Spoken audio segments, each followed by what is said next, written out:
आज की वीडियो में हम लोग क्लास 12 के इतिहास का कंप्लीट सॉल्यूशन करेंगे। ठीक है, जो कि आप लोगों का मॉडल सेट निकल चुका है 2023-24 का। देखिए, विषय इतिहास, क्लास है 12, समय मिलेगा आपको 3 घंटा और कुल नंबर आपको मिलेगा 80 नंबर। सबसे पहले सामान्य निर्देश देख लेते हैं। सामान्य निर्देश ये है कि परीक्षार्थी यथासंभव अपने शब्दों में उत्तर दे। सभी प्रश्न देना अनिवार्य है। कुल प्रश्नों की संख्या 52 रहेगा। उसमें प्रश्न संख्या 1 से 31 तक ऑब्जेक्टिव टाइप का प्रश्न उत्तर रहेगा, यानी बहुविकल्पीय रहेगा। और 4 विकल्प दिया रहेगा। सभी प्रश्नों का चयन 4 विकल्प में से एक विकल्प को चयन करना है और प्रत्येक प्रश्न के लिए 1 अंक मिलेगा। प्रश्न संख्या 31 से 38 तक अतिलघुत्तरीय प्रश्न है, जिसमें कि 6 प्रश्नों का उत्तर देना है और प्रत्येक प्रश्न में 2 अंक मिलेगा। ठीक है, अगला है 39 से 46 तक किन्हीं 6 प्रश्नों का उत्तर देना है, प्रत्येक में 3 अंक मिलेगा। प्रश्न संख्या 47 से 52 तक 4 प्रश्नों का उत्तर देना है, इसमें 5 अंक मिलेगा। ठीक है, तो इस वीडियो में हम लोग जो सब्जेक्टिव टाइप का प्रश्न उत्तर है उसका कंप्लीट सॉल्यूशन करते हैं। ठीक है, तो चलिए शुरू करते हैं। एक एक प्रश्न को आसानी के साथ समझते हैं और एक एक प्रश्नों का आसानी के साथ हल करते हैं। इस ऑब्जेक्टिव टाइप के प्रश्न उत्तर में फर्स्ट क्वेश्चन 31 से है, 1 से 30 तक ऑब्जेक्टिव टाइप का प्रश्न उत्तर है। तो सबसे पहले 31 नंबर के प्रश्नों को देखते हैं क्या है प्रश्न। तो 31 नंबर प्रश्न है कि सिंधु घाटी की सभ्यता को हड़प्पा सभ्यता भी क्यों कहा जाता है। मतलब सिंधु घाटी सभ्यता को हड़प्पा सभ्यता भी कहा जाता है, तो हड़प्पा सभ्यता क्यों कहा जाता है। तो सिंधु घाटी सभ्यता को हड़प्पा सभ्यता इसलिए कहा जाता है क्योंकि सबसे पहले जो सिंधु घाटी सभ्यता में जो खुदाई प्राप्त हुई थी, सबसे बड़ा हड़प्पा नामक स्थान पर ही प्राप्त हुई थी। तो आंसर क्या होगा, सिंधु घाटी सभ्यता की खुदाई सबसे पहले हड़प्पा नामक स्थान पर हुई थी, इसलिए इसे हड़प्पा सभ्यता भी कहा जाता है। ठीक है, अगला प्रश्न इसमें 32 नंबर है। 32 नंबर प्रश्न क्या है कि भारतीय पुरातत्व का जनक किन्हें कहा जाता है। तो सबसे पहले भारतीय पुरातत्व का जनक किसका कहा जाता है, अलेक्जेंडर कनिंघम। तो भारतीय पुरातत्व का जनक किसे कहा जाता है, यहाँ पर अलेक्जेंडर, यहाँ पर क, यहाँ पर ज होगा। ठीक है, अलेक्जेंडर कनिंघम को कहा जाता है भारतीय पुरातत्व का जनक। अगला प्रश्न है 33 नंबर। 33 नंबर प्रश्न है कि अशोक के अभिलेख को सर्वप्रथम किसने पढ़ा है। अशोक ने जो अभिलेख लिखा था सर्वप्रथम किसने पढ़ा है, तो अशोक के अभिलेख को सर्वप्रथम जेम्स प्रिंसेप ने पढ़ा था। ठीक है, अगला प्रश्न 34 नंबर की सांची का स्तूप कहाँ स्थित है। तो सांची का स्तूप कहाँ है, मध्य प्रदेश में है। मध्य प्रदेश के रायसेन जिला में सांची का स्तूप स्थित है। अगला प्रश्न है 35 नंबर कि इब्न बतूता कहाँ से आया था। इब्न बतूता जो भारत आया था, तो कहाँ से आया था, इब्न बतूता कहाँ का रहने वाला था। तो इब्न बतूता मोरक्को से भारत आया था, तो मोरक्को इसका उत्तर हो जाएगा। ठीक है, अगला प्रश्न 36 नंबर है। 36 नंबर प्रश्न है कि संताल विद्रोह के प्रमुख नायक कौन थे।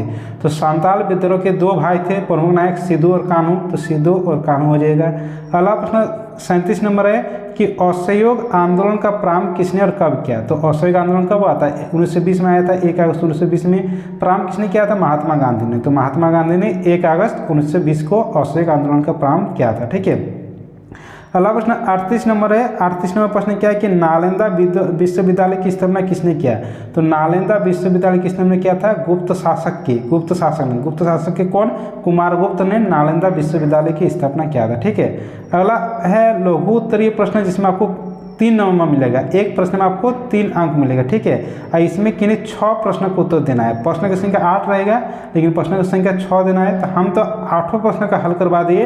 परीक्षा में आपको जो वाला प्रश्न आसान लगे उसमें से 6 प्रश्नों का उत्तर आपको देना है। ठीक है, तो चलिए एक एक प्रश्न को देखते हैं। जैसे कि 39 प्रश्न है 39 नंबर कि हड़प्पा सभ्यता के धार्मिक जीवन का वर्णन करें। हड़प्पा सभ्यता के धार्मिक जीवन कैसा था। तो हड़प्पा सभ्यता के धार्मिक जीवन निम्नलिखित है। हड़प्पा सभ्यता के लोग मातृ देवी की पूजा करते थे। ठीक है, मातृ देवी की पूजा होती थी। हड़प्पावासी धरती को उर्वरता की देवी मानकर उसकी पूजा करते थे और ये लोग पीपल वृक्ष की पूजा करते थे। ठीक है, तो ये था धार्मिक जीवन हड़प्पा सभ्यता ही।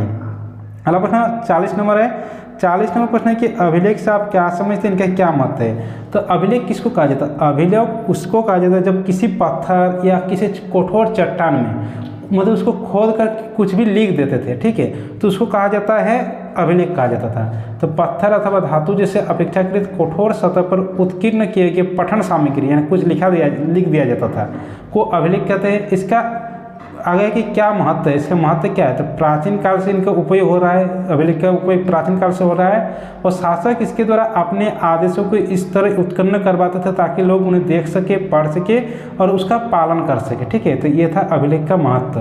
अगला है 41 नंबर 41 नंबर प्रश्न की त्रिपिटक से आप क्या समझते हैं। तो त्रिपिटक में बौद्ध धर्म से संबंधित है।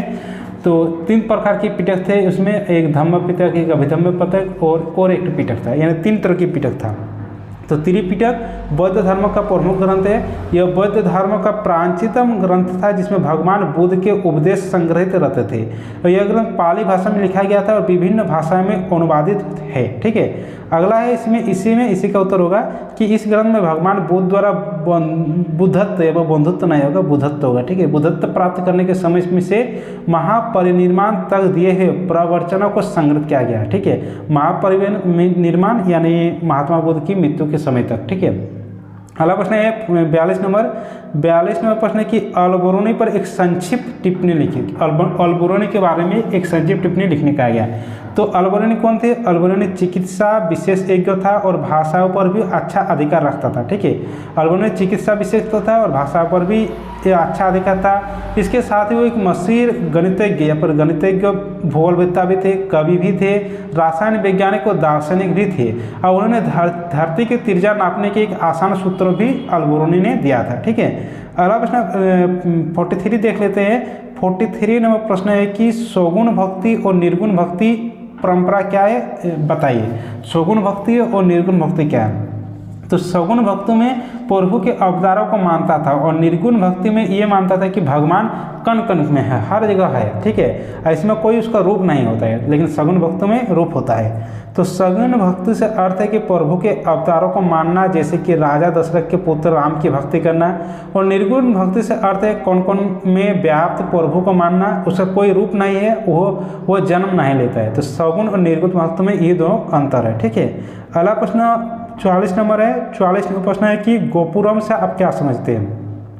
तो गोपुरम एक स्मारकीय अट्टालिका होती है। ठीक है, तो गोपुरम एक स्मारकीय अट्टालिका होती है, प्राय शिल्प से सज्जित एवं अधिकतर दक्षिण भारत के मंदिरों के द्वार पर स्थित होता है। गोपुरम मतलब ज़्यादातर एक सुसज्जित होता था। ठीक है, यानी मंदिर पर गोपुरम निर्माण किया जाता था। यह हिंदू मंदिर के स्थापत्य का प्रमुख अंग है। यह ऊपर किरीट क्लास से सवायनुमान होती है और ये मंदिर की 4 दीवार पर बने द्वार का काम देते थे। ठीक है, इस तरह का गोपुरम होता था। अगला प्रश्न 45 नंबर है। 45 नंबर है कि 1857 की क्रांति के तात्कालिक कारण को बताइए। 1857 की क्रांति जो कि एक बहुत बड़ा क्रांति होता है। क्यों क्रांति होता है? तो 1857 की क्रांति इसलिए होती थी कि अंग्रेज लोग जो राइफल यूज करते थे, तो उस राइफल में जो एनिमल राइफल को जो लोड करने के लिए एक लोड किया जाता था गोली को, तो लोड करने के लिए उसको युक्त मतलब कारतूस को दांतों से काटना पड़ता था। ठीक है, लेकिन ये अफवाह फैल गया था कि वो कारतूस गाय और सूअर की चर्बी से बने होते थे। ये अफवाह फैल गया था, इसलिए बहुत बड़ा सा एक क्रांति हुआ था 1857 की क्रांति। तो 1857 के विद्रोह के तात्कालिक कारण ब्रिटिश सेना द्वारा सेना में चर्बी युक्त कारतूसों वाले एनफील्ड राइफल्स का इस्तेमाल करना था। इन एनफील्ड राइफल्स को लोड करने के लिए चर्बी युक्त कारतूस को दांतों से करना पड़ता था। ये अफवाह थी कि यानी अफवाह फैल गई थी कि ये कारतूस गाय और सूअर की चर्बी के बने हुए थे। ठीक है, अगला प्रश्न इसमें है, एक सेकंड यहाँ पर। ठीक है, अब अगला प्रश्न देखते हैं 46 नंबर प्रश्न क्या है कि बासरा और बेसरा से आप क्या समझते हैं। तो बासरा का अंतर्गत वे सिलसिला थे जो इस्लामिक कानून को मानते थे। ठीक है, इस्लामिक कानून को मानते थे बासरा में, और बेसरा में ये नियम को नहीं मानते थे। ठीक है, तो बासरा के अंतर्गत वे सिलसिले थे जो इस्लामिक कानून को मानते थे और नमाज, रोजा आदि नियमों का पालन करते थे। इनमें प्रमुख थे चिश्ती थे, सुआरवी थे, फिरदौसी थे, कादेरी और नक्शबंदी सिलसिले थे। ठीक है, वही बेसरा सिलसिले से शरीयत के नियम को नहीं मानते थे। बेसरा में शरीयत के नियम को नहीं मानते थे और बासरा में मानते थे। और इसमें आ जाएगा कलंदर, फिरदौसी, सिलसिला, ये सब समूह थे बेसरा के। ठीक है, अगला प्रश्न अब था 47 नंबर तक 47 सेट, और वो था दीर्घ उत्तरीय प्रश्न होता है, जिसका प्रश्न थोड़ा लंबा लंबा बनेगा। तो इसके वो वाला प्रश्न का उत्तर इसके बाद वाला वीडियो में अपलोड कर देता है, क्योंकि वीडियो लंबा बन जाएगा, ठीक है। और उसका उत्तर भी काफ़ी लंबा लंबा होगा, क्योंकि वो 5 अंक वाला है। तो इसके तुरंत बाद वो वाला वीडियो अपलोड कर देते हैं। तो चलिए सभी दोस्तों के साथ इस वीडियो को शेयर कर दीजिए, वीडियो को लाइक कर दीजिए, और इस चैनल में कोई नए है तो चैनल को सब्सक्राइब कर दीजिए और साथ में बेल आइकन को प्रेस कर दीजिए। चलिए मिलते हैं अगले वीडियो के साथ।